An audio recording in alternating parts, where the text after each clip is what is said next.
Hi, I'm Jesse Hilbert, and welcome to Arthropod Adventures. This is episode 18, The Spiky Spider. Today's arthropod can be found in its web out in the woods. Chances are you've walked into one of these while hiking or playing outside. Its abdomen is a little bit different than the rest. Can you guess what it is?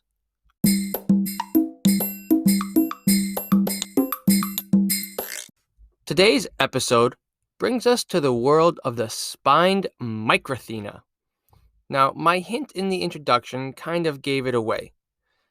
As I said, you've probably walked into its web, and I titled the episode The Spiky Spider.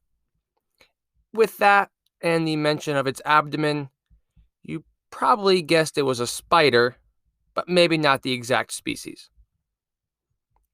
And today's spider is a gnarly one, and so unlike any other spider that you have ever pictured in your mind or that you've seen in real life. I first ran across one of these a few years ago at summer camp and was beyond confused about what it was. So after looking and thanks to the identification app Seek, I was able to finally identify the spider as the spined microthena, whose scientific name is Microthena gracilis.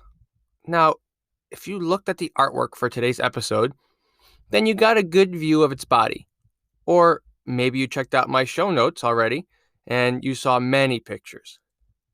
Either way, before I've gotten a chance to explain its appearance, you know how strange and cool looking this arachnid is. If you haven't, that's okay. I'll explain it to you shortly. But as its common name suggests, the spined microthena has spines that cover its body. Very spiky, hence the episode name, The Spiky Spider. The etymology for its scientific name is actually pretty cool in my opinion. The first part, microthena, has two parts in it. Micro, meaning small, which fits because they are a smaller spider. And the second part, Athena, named after the Greek goddess. The second part of its name, gracilis, means slender or plain, which I couldn't find a reason for, but I suppose you could argue that maybe it does have a slender abdomen or even cephalothorax. I'll leave that up to you. I'll do my best to describe this spider, but it's truly otherworldly. So please, again, check out my show notes for an even better glimpse at this spectacular arachnid. Part of what makes spiders so unique is that they are arachnids, and this is a special type of arachnid. Their body is a little different than a lot of the other arthropods we've covered in this show. I know we have done the yellow garden spider, but I'll give a quick reminder. We know insects are made of 3 body parts. It's important to note that spiders only have 2. The first part is called a cephalothorax, which is like having your head and thorax fused together. Their second part, and last segment, is their abdomen, like it would be for an insect. The cephalothorax of the spined microthena looks like a normal spider.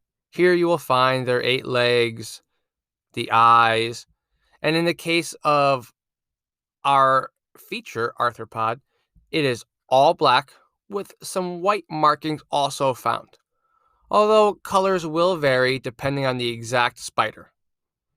It's important to mention here that, like a lot of spider species, the males look slightly different. They are usually a dull brown in color, and their abdomen, that back part, is flatter in nature, and it's about half the size, if not much smaller, which I hope you remember. This is called sexual dimorphism, when the male is smaller than the female. So back to the female because she's the real boss here. It's at the abdomen where things start to get very interesting, as I have alluded to many times. Their abdomen almost rises like a mountain from its cephalothorax, and it's a jagged one. It is covered with these spines, as I've mentioned, or spikes as I like to think about them. And they have 5 pairs of these spines that just rise up, almost like Mount Kilimanjaro. And if you know your math, 5 pairs, 5 times 2 is, that's right, 10. I want you to take a good look at these pictures. Look at these spines. They kind of, yes, they're in pairs, but they do kind of go off to the side, and it gives their abdomen some true height to it. Typically, we see spiders and we think of a long abdomen going backwards, and almost vertically back. This one is going vertically up. On the underside of its abdomen, we have the part that goes up, but then it also tapers back down on the underside into a cone shape. It's at the bottom of this cone that we would find its spinneret, the body part that spiders use to make their silk. As for why these spines exist, was something that appears to be up for debate in the scientific community. One interesting idea was that they are to warn off potential predators. It's like saying, hey, don't eat this spiky thing. The male's abdomen truly pales in comparison to the female. As I mentioned before, it's mostly flat and elongated, just a lot longer, if you're not sure what elongated means. And the spines are, well, they're not really there. You might notice 1 or 2 poking out, but they're truly non existent. Their cephalothorax is a bit darker brown, and honestly, I just want to point out it looks like a deflated balloon. It's pretty sad in comparison. But that's the world of a sexual dimorphism spider. These spined microthenas are actually orb weavers, just like our friend the yellow garden spider. As their name suggests, their web is round or circular in nature, and their webs typically go vertically, attached to trees and shrubbery. This is why, again, you run into them when you're walking in the woods. They send out the thicker lines to connect securely and then spin their intricate inner webs. And just like the yellow garden spider, they typically hang down looking towards the center of the web, waiting for their next meal. And again, this part just amazes me. Just like a lot of other orb weavers, the spined microthena will eat the intricate part of her web in the evening, only to redo the whole thing again the next day. I was interested to read that these spiders include an escape line that travels out to a nearby branch in case they need to evacuate their web. In case an unruly arthropod or even a potential larger animal happens to meander through, such as, I don't know, a human. The females are the only ones who actually make the web. The males do not, and the only time you will find them in a web is when they are attempting to mate. When the mating time arrives, the male will approach the female's web and send out a line of silk. This will be his mating thread, where he will attempt to court his potential partner. The most interesting thing that I learned about this courting is that if the male is successful, then he will mount the female and pass along his genetic material. He will then climb off of her and then have to complete the whole process again. When he is done, he will have inseminated both of her reproductive tracts. Both tracts need to have the genetic materials from the male in order for it to be successful. Although I did read that sometimes it can be from 2 different males. I guess maybe the second time doesn't go as well as the first. Once the copulation is complete, the female will lay her egg sac in roughly 30 days.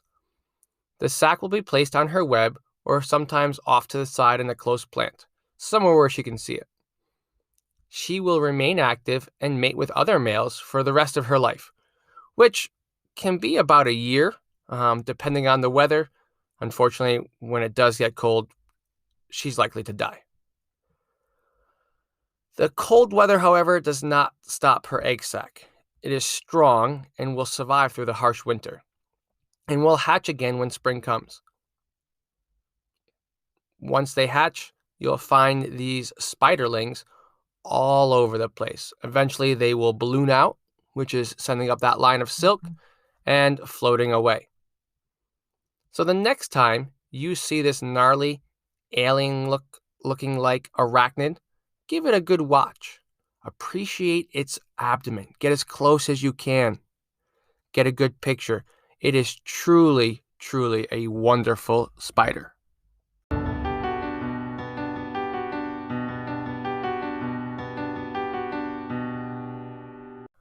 I hope you enjoyed today's episode.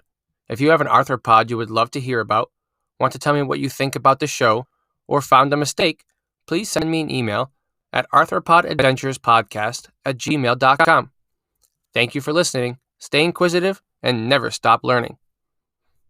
Your fun fact about me today is that I love to wear socks with my daughter's face on it. Because why not?